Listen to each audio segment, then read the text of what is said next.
साथियों, इस वीडियो में हम डिस्कस करेंगे सेंट्रल ब्यूरो ऑफ इन्वेस्टिगेशन के बारे में। काफ़ी इंपॉर्टेंट टॉपिक है और बहुत ही ज़्यादा फैक्चुअल टॉपिक भी होगा ये।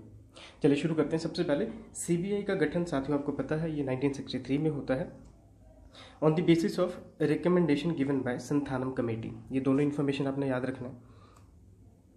अब एक क्वेश्चन ये आ सकता है, क्या ये कॉन्स्टिट्यूशनल बॉडी है या फिर स्टैट्यूटरी बॉडी है? तो साथियों देखो, ना तो ये कॉन्स्टिट्यूशनल बॉडी है ना ही ये कोई स्टैट्यूटरी बॉडी है। तो फिर ये कौन सी बॉडी हुई? तो ये एक रेजोल्यूशन के थ्रू बनाई गई बॉडी। आपको पता है, देखो कॉन्स्टिट्यूशनल बॉडी का क्या मतलब होता है। कॉन्स्टिट्यूशनल बॉडी वो बॉडी होती है जिसका मेंशन कॉन्स्टिट्यूशन के किसी आर्टिकल में हो। स्टैट्यूटरी बॉडी का मतलब होता है किसी कानून के थ्रू बनाया गया हो। तो देखो, ना तो इसका प्रोविजन कॉन्स्टिट्यूशन में है और ना ही किसी एक्ट के द्वारा इसको बनाया गया है। तो ये जस्ट एक रेजोल्यूशन के थ्रू, एक एग्जीक्यूटिव ऑर्डर के थ्रू इसको बनाया गया। तो साथियों ये भी याद रखना है।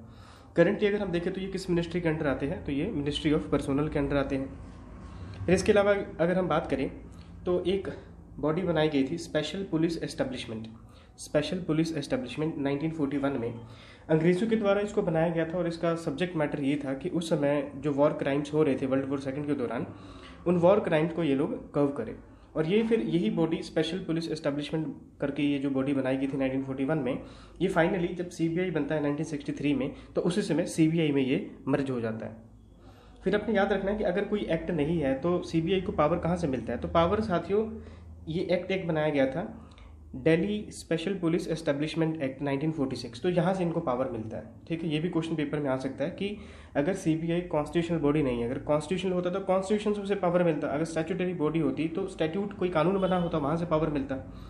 ठीक है, तो ये जो एक्ट है यहाँ से इनको पावर मिलता है। मोटो की अगर हम बात करें तो ये आपने रट लेना है, III है। यहाँ से क्वेश्चन आ सकता है कि बताइए किस ऑर्गेनाइजेशन का ये मोटो है?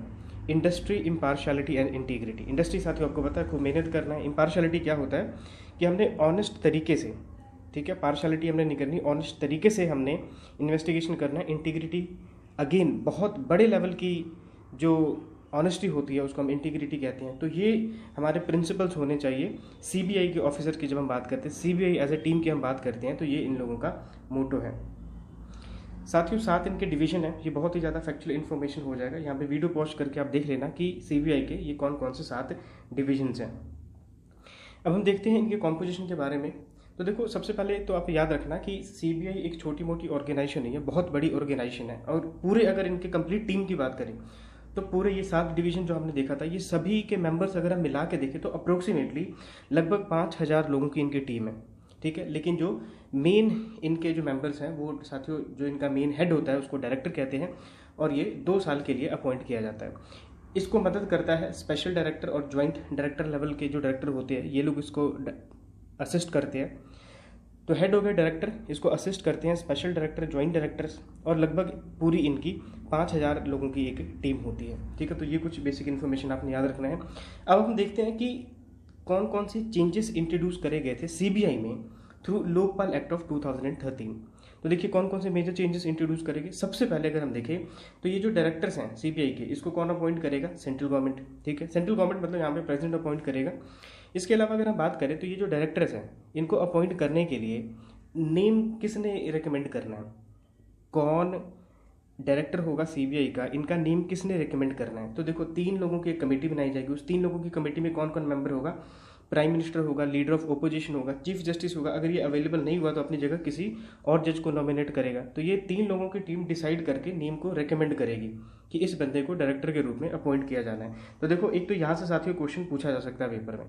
इसके अलावा अगर हम बात करें तो ये जो डायरेक्टर ऑफ प्रोसिक्यूशन होगा, ठीक है, ये वो ऑफिसर होगा जिसकी रैंक जो है ज्वाइंट सेक्रेटरी या फिर उससे अबव होना चाहिए। ठीक है, इससे नीचे वाला जो पर्सन है वो डायरेक्टर ऑफ प्रोसिक्यूशन सीबीआई का नहीं अपॉइंट किया जा सकता। और एट द सेम टाइम दूसरे ऑफिसर्स की भी अगर हम बात करें, सीबीआई में अगर किसी दूसरे ऑफिसर को अपॉइंट करना है, ठीक है, अदर देन डायरेक्टर्स की अगर हम बात करें तो अपॉइंट अगेन सेंट्रल गवर्नमेंट ही करेगी। लेकिन किसको अपॉइंट करना है? अगर किसी की रैंक जो है एसपी रैंक हो या फिर उससे अबव अगर किसी की रैंक है, तभी उसको सीबीआई में ऑफिसर के रूप में तैनात किया जाएगा। ठीक है, और ये कौन से लोग होंगे? ये कौन से लोग होंगे? अगेन इसको डिसाइड करने के लिए कमेटी बनाई जाएगी और इस कमेटी का जो चेयरमैन होगा ये सीवीसी का ही चेयरमैन होगा। विजिलेंस कमिश्नर इसमें होंगे, सेक्रेटरी ऑफ होम मिनिस्ट्री होगा और secretary of department of personnel होगा। ठीक है, तो यहाँ से भी साथियों डायरेक्ट पेपर में क्वेश्चन पूछा जा सकता है। अब हम देखते हैं कि सीबीआई ये जो बॉडी जिसको अभी हम डिस्कस कर रहे हैं इसका फंक्शन क्या है। तो साथियों देखो, जितने भी सेंट्रल गवर्नमेंट एम्प्लॉयज़ हैं, यूनियन टेरिटरी के एम्प्लॉयज़ हैं, ठीक है, at the same time public sector undertaking के जो एम्प्लॉयज़ हैं, इनके खिलाफ करप्शन के, ब्राइबरी के या फिर और कोई भी चार्जेस अगर लगाए जाते हैं तो इसका इन्वेस्टिगेशन जो है ये सीबीआई कर सकती है। अगर मान लो कोई सीरियस नेचर का कोई क्राइम है तो उसको भी इन्वेस्टिगेट किया जा सकता है। जैसे इंटरनल सिक्योरिटी का अगर कोई मामला आ जाए तो इसको भी इन्वेस्टिगेट सीबीआई कर सकती है। अगर स्टेट की गवर्नमेंट रिक्वेस्ट करे तब ये अपना फंक्शन जो है परफॉर्म कर सकते हैं। इंटरपोल का पार्ट होता है, आपको पता है, और ये लोग लोकपाल और सीवीसी को अपनी असिस्टेंस प्रोवाइड करते हैं। अगर हाई कोर्ट या सुप्रीम कोर्ट इनको रिक्वेस्ट करे किसी खास पर्टिकुलर केस को इन्वेस्टिगेट करने के लिए, तब भी इनको इन्वेस्टिगेट करना पड़ेगा। तो ये इनके कुछ मेजर फीचर्स हैं, इनके फंक्शंस हैं। एक चीज़ और आपने याद रखना है, यहाँ से पेपर में क्वेश्चन जो है बनाया जा सकता है, स्टेटमेंट यहाँ से फ्रेम किया जा सकता है कि पहले क्या था कि अगर सीबीआई कोई भी इन्वेस्टिगेशन अगर करना चाहती है किसके खिलाफ, अगर कोई ऑफिसर जिसका रैंक सेंट्रल गवर्नमेंट की हम बात कर रहे हैं ज्वाइंट सेक्रेटरी या फिर इससे ऊपर का होता था, तो ऐसे सिचुएशन में सीबीआई को सेंट्रल गवर्नमेंट से अप्रूवल लेना पड़ता था। अब यहाँ पे आप खुद सोचिए कि अगर करप्शन तो करप्शन है, ठीक है, वो चाहे लोअर लेवल का ऑफिसर करे चाहे बड़े लेवल का ऑफिसर करे, तो इसके लिए सेंट्रल गवर्नमेंट की परमिशन लेने की क्या ज़रूरत थी। ऐसा सुप्रीम कोर्ट का ऑब्जर्व करना था कि पहले क्या था कि ये जो सीबीआई वाले थे सेंट्रल गवर्नमेंट से अप्रूवल लेते थे। अगर करप्शन के चार्जेस किसी ज्वाइंट सेक्रेटरी या फिर इससे ऊपर वाले ऑफिसर के ऊपर लगाया जाता था तो पहले परमिशन लेना पड़ता था। सुप्रीम कोर्ट ने बोला भाई करप्शन तो करप्शन है, यहाँ पे परमिशन लेने की क्या जरूरत है, और इस पूरे कॉन्सेप्ट को इन्होंने इनवैलिडेट कर दिया। ठीक है, तो यहाँ से पेपर में क्वेश्चन पूछा जा सकता है कि क्या इस रैंक या इससे ऊपर वाले रैंक के जो लोग हैं उनके खिलाफ अगर इन्वेस्टिगेशन करना हो तो क्या सेंट्रल गवर्नमेंट के अप्रूवल की जरूरत है, तो अभी नहीं है। ठीक है, फिर आपने ये टर्म अक्सर न्यूज़ में सुना होगा जनरल कॉन्सेंट। तो ये जनरल कॉन्सेंट क्या होता है, तो साथ ये देखो Delhi special police establishment act की अगर हम बात करें तो इसका सेक्शन 6 जो है इसके अकॉर्डिंगली अगर आप किसी स्टेट में जाके इन्वेस्टिगेशन करना चाहते हो, हम सीबीआई की बात कर रहे हैं, तो स्टेट गवर्नमेंट का परमिशन आपको लेना पड़ेगा। ठीक है, स्टेट गवर्नमेंट का परमिशन क्यों लेना पड़ेगा, क्योंकि देखो पुलिस और पब्लिक ऑर्डर जो है ये स्टेट सब्जेक्ट है। ठीक है, ऐसा स्टेट गवर्नमेंट का कहना होता है और इसी को बेसिस बना के ये लोग कहते हैं कि हमारे परमिशन की ज़रूरत है। ठीक है, अगर यहाँ पे आप कोई भी इन्वेस्टिगेशन करना चाहते हो, और इसी को हम जनरल कॉन्सेंट कहते हैं। और एक चीज़ और आपने याद रखना है कि ये जो जनरल कॉन्सेंट है आपको यूनियन टेरिटरी के कॉन्टेक्स्ट में और रेलवे के जो एरियाज होते हैं वहाँ पे जनरल कॉन्सेंट लेने की कोई ज़रूरत नहीं होती है। फिर आप सोचोगे अगर स्टेट वाले जनरल कॉन्सेंट ना दे फिर क्या होगा, तो ऐसे सिचुएशन में सीबीआई वाले वहाँ पे केस को रजिस्टर नहीं कर सकते, वहाँ पे इन्वेस्टिगेशन नहीं कर सकते हैं।